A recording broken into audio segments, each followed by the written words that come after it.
Halo semuanya, kami dari kelompok 10 ingin mempresentasikan proyek kami dalam mendesain akuarium. Di kelompok 10 ini, ada Brian Christopher Wijaya dari Prodi IPDA, ada Calvin C. Oili dari Prodi ASD, ada Jensen Briano dari Prodi CFP, ada Safian Moses Handoko dari Prodi BMS, ada Timothy dari Prodi IPDA, dan ada saya sendiri dari Prodi SGI. Nah, latar belakang dari permasalahan ini adalah adanya suatu permasalahan yang dirasakan oleh seorang dokter, yaitu Dr. Calvin. Bukan mencari cara untuk menyelesaikan suatu karya penelitiannya, tetapi masalah tentang hobinya. Dr. Calvin merupakan pecinta ikan hias, dan ia ingin memiliki sebuah akuarium yang indah di rumahnya. Untuk hal ini, ia meminta untuk dibuatkan desain akuarium yang terbaik untuknya. Secara ukuran, akuarium yang Dr. Calvin inginkan berbentuk balok dengan ukuran panjang 200 cm, lebar 50 cm, dan tinggi 100 cm. Untuk mempercantik isi dari akuarium tersebut, di dalam akuarium tersebut ingin dibuatkan sebuah topografi daratan yang perlu didesain dengan kriteria tertentu. Jika dibentuk akuarium ini desain dengan menggunakan koordinat kartesius, akan dimodelkan seperti ini, yaitu sumbu X dari 0 sampai 100, sumbu Y dari 0 sampai 50, dan sumbu Z dari 0 sampai 100. Nah, tujuan dari permasalahan ini adalah di dalam kelompok kita harus membuatkan desain akuarium beserta topografi yang ada di dalamnya sesuai dengan kriteria yang nantinya akan ditentukan oleh Dr. Calvin. Kita menginginkan apa yang dalam kelompok kerjakan sekarang sekurang-kurangnya bisa mendapatkan hasil yang dibutuhkan oleh Dr. Calvin atau setidaknya mendekati dengan kriteria-kriteria permintaan dari Dr. Calvin. Nah, sekarang untuk batasan masalah. Dr. Calvin mempunyai kriteria teknis wajib dan preferensi khusus agar hasilnya sesuai dengan yang Dr. Calvin inginkan dan harapkan. Kriteria teknis wajibnya adalah topografi daratan dalam akuarium tersebut seragam di sepanjang sumbu Y, yang artinya ketinggian daratan di akuarium tersebut hanya mungkin berubah di sepanjang sumbu X. Tidak boleh ada patahan dari topografi daratan tersebut di sepanjang sumbu X. Artinya, jika topografi tersebut digambarkan dalam grafik sumbu Z dan X, topografi tersebut membentuk sebuah fungsi yang kontinu sepanjang interval X, memiliki nilai 0 sampai 200. Ketinggian daratan dalam akuarium tersebut tidak boleh melebihi ketinggian akuarium. Dr. Calvin ingin memelihara kura-kura di dalam akuarium tersebut. Oleh sebab itu, ia menginginkan ada tepat dua buah bukit yang tidak terendam oleh air agar si kura-kura dapat beristirahat di daratan. Kriteria di atas mengakibatkan adanya 3 daerah perairan yang terpisah. Dr. Calvin menginginkan agar ketinggian air di semua danau tersebut memiliki tinggi yang sama. Dr. Calvin ingin menjaga agar total volume air dalam akuarium tersebut tepat sebesar 200 liter saja. Air hanya dapat memenuhi akuarium di atas ketinggian daratan yang telah ditentukan, lalu air dijamin tidak akan merembes masuk ke lapisan di bawah topografi daratan. Topografi yang terlalu datar, tanpa variasi datar tinggi dan dataran rendah, akan dianggap membosankan dan kurang indah. Untuk mengukur hal ini secara kuantitatif, dapat didefinisikan besaran ketidakrataan sebagai berikut. Misalkan fungsi topografi Anda adalah fx, untuk x di mana nilainya 0 sampai 200, maka rata-rata ketinggian topografi dapat dihitung dengan nilai yang terdapat di PowerPoint ini. Kemudian ketidakrataan topografi F dapat didefinisikan sebagai berikut yang tertantang di PowerPoint ini. Perhatikan bahwa jika F fungsi konstan, nilai R bernilai 0, sementara itu semakin bervariasi nilai fungsi F atau distribusi nilai fungsinya banyak yang berjauhan dari nilai rata-ratanya, maka nilai R semakin besar. Adanya bukit di bawah permukaan air merupakan pilihan topografi yang menarik bagi Dr. Calvin. Volume total daratan dalam akuarium tersebut diharapkan sekecil-kecilnya. Dr. Calvin mengkehendaki volume air di ketiga danau tersebut dalam akuarium tersebut setara mungkin.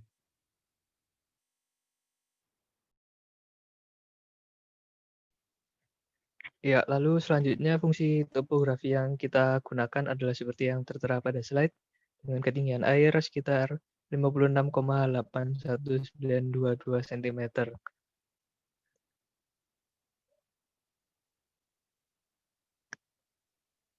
Nah, fungsi yang kita gunakan itu merupakan fungsi piecewise, di mana dalam matematika kalkulus fungsi piecewise itu merupakan fungsi sepenggal-penggal yang fungsinya didefinisikan oleh beberapa subfungsi, di mana masing-masing subfungsi tersebut memiliki interval tertentu. Nah, kami mendapatkan referensi tentang fungsi piecewise ini dari kelas kalkulus waktu kita mempelajari tentang macam-macam fungsi. Langkah pekerjaan kita yang pertama itu kita mencari fungsi yang bisa memunculkan dua bukit yang merupakan permintaan utama dari Dr. Calvin. Lalu selanjutnya kita menentukan tinggi air. Kita menentukan tinggi air ini juga dengan perhitungan kalkulus, di mana kita mencari volume dari danau di sebelah kiri, kanan, dan tengah, supaya mendekati 66,67 liter, karena permintaan Dr. Calvin totalnya hanya 200 liter. Lalu selanjutnya kita menambahkan fungsi yang kedua untuk memunculkan lembah di sebelah kiri, dan fungsi yang keempat dan 5 untuk memunculkan lembah di sebelah kanan, dengan tujuan kita mendapatkan volume di kiri dan kanan yaitu sama, yaitu tepat 66,67 liter. Lalu selanjutnya kami menambahkan fungsi yang ketiga untuk memunculkan bukit di tengah, untuk menyamakan volume di tengah dengan yang kiri dan kanan tadi. Sekaligus kita juga memunculkan bukit di dalam di dalam danau sebagai permintaan khusus dari Dr. Calvin.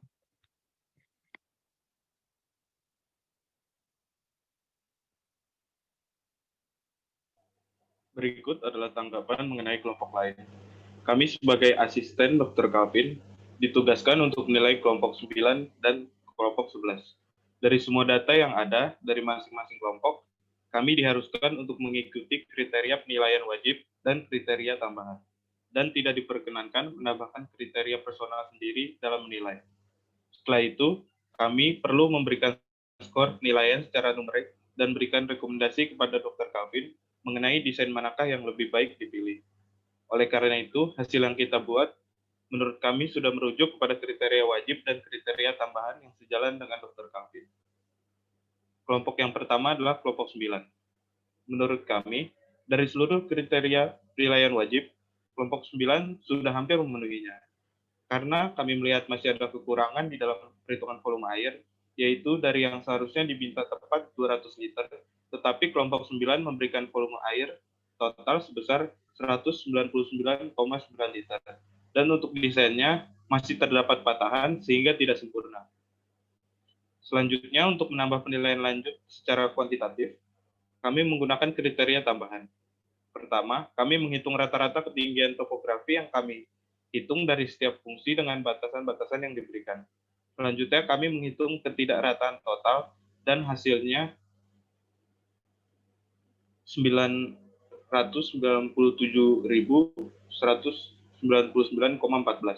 Selanjutnya, kami menghitung volume dari topografi tersebut dan kami mendapatkan hasil 676.055,552 cm3. Dan yang terakhir, kami menghitung volume air di setiap danau. Di area pertama didapatkan 68,98 liter, danau kedua 61,92 liter, dan danau ketiga 68,99 liter.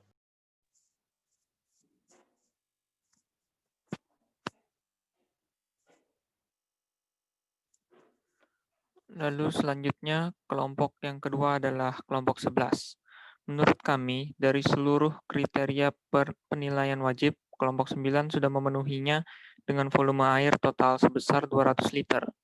Selanjutnya, untuk menambah penilaian lanjut secara kuantitatif, kami menggunakan kriteria tambahan. Pertama, kami menghitung rata-rata ketinggian topografi yang kami hitung dari setiap fungsi dengan batasan-batasan yang diberikan. Selanjutnya, kami menghitung ketidakrataan total dan hasilnya 55.651,94. Selanjutnya, kami menghitung volume dari topografi tersebut, dan kami mendapatkan hasil 123.192,275 cm3. Dan yang terakhir, kami menghitung volume air di setiap danau. Di danau pertama didapatkan 66,14 liter, Danau kedua 66,39 liter, danau ketiga 67,47 liter. Kesimpulan dari perhitungan kelompok 9 dan 11 didapatkan bahwa kelompok 11 menjadi desainer yang tepat dipilih untuk mendesain sebuah topografi di dalam akuarium Dr. Calvin. Keunggulan dari desain kelompok 11 adalah yang pertama, volume air total sudah tepat sesuai dengan permintaan Dr. Calvin, yaitu 200 liter. Yang kedua, topografi yang dibutuhkan oleh Dr. Calvin adalah yang sekecil-kecilnya dan desain kelompok 11 lebih kecil dari desain kelompok 9. Yang ketiga, volume rata-rata air di setiap danau mendekati rata-rata jauh daripada kelompok 9. Sementara itu, kelompok 9 hanya mengungguli dari segi ketidakrataan. Yang dikehendaki Dr. Calvin adalah yang memiliki ketidakrataan terbesar. Dari segi lainnya, desain kelompok 9 tidak tepat untuk dikerjakan menjadi proyek dari Dr. Calvin. Semoga Dr. Calvin menikmati desain dari kelompok 11 dan berpuas hati dengan hasil yang kurang lebih sudah mendekati keinginan Dr. Calvin.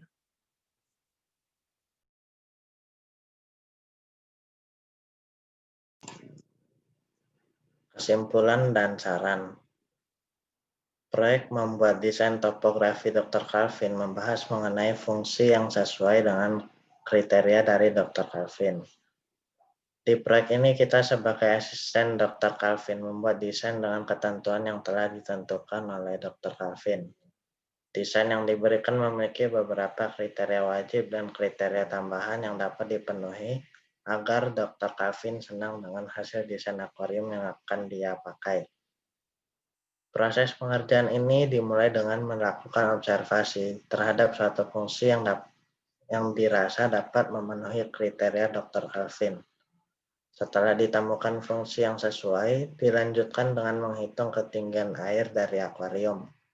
Hal ini dilakukan sesuai dengan kriteria yang telah diberikan sebelumnya. Kemudian, pada tugas proyek ini kita juga diminta untuk menjadi asisten Dr. Calvin dalam menilai desain topografi dari kelompok lain. Sedikit kesan dan pesan ketika mengerjakan proyek ini, cukup sulit untuk memikirkan fungsi apa yang akan digunakan untuk membuat desain topografinya, tetapi sebenarnya dapat menggunakan fungsi yang sederhana. Awalnya, ketika membuat fungsinya sulit, karena tidak terpikirkan mau dibuat menjadi seperti apapun. Untuk saran ketika mengerjakan proyek ini, Anda sebaiknya menggunakan teknologi yang ada agar dapat memudahkan pekerjaan Anda. Anda juga dapat menggunakan persamaan yang sederhana untuk mencari desain topografi yang digunakan.